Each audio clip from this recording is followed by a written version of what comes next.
Alors je fais un BTS études et économie de la construction. C'est pour devenir économiste de la construction, donc c'est un spécialiste dans la prescription et l'estimation des ouvrages du bâtiment.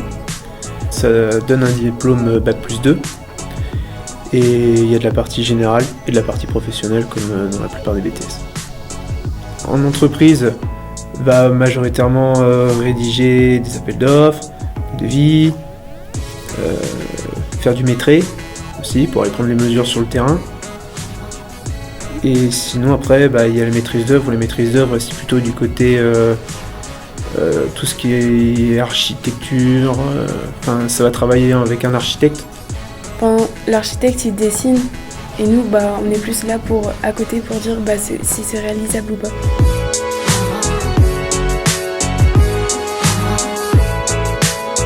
Alors, on a 2 heures de méca par semaine.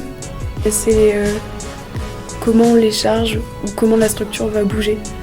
Par exemple, on va avoir une poutre et on voudrait savoir qu'est-ce qu'elle peut supporter comme charge avant qu'elle plie, qu'elle casse.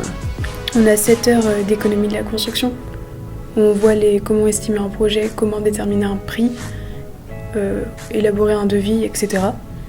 On a 4 heures d'études où on voit les termes techniques du bâtiment, les normes et les différents matériaux, tout ça. L'économiste, il va pas pouvoir mettre un prix sur quelque chose qu'il connaît pas. Et la matière études, c'est là pour apporter de l'aide à l'économiste. Et après, on a 7 heures de projet le vendredi.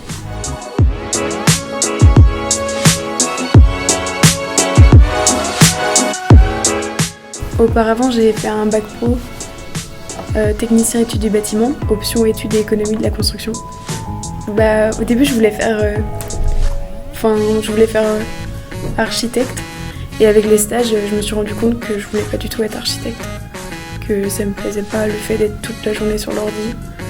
Et je préférais bouger, aller sur les chantiers, tout ça. Alors moi, je viens d'un bac S, option SVT, donc le bac S classique. En soi, la classe de BTS, moi je vois pas du tout de changement par rapport à une classe de lycéen. Qu'on soit étudiant ou lycéen dans la classe, moi je vois pas la différence.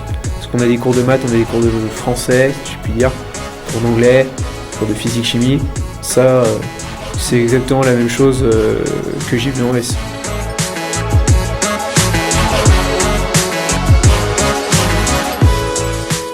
Il faut être curieux, ça c'est sûr. Souvent il y a des mises en œuvre où on n'est pas habitué à voir. On va chercher pour avoir plus de termes. Rigoureux, il faut être organisé dans son boulot. Je pense qu'il faut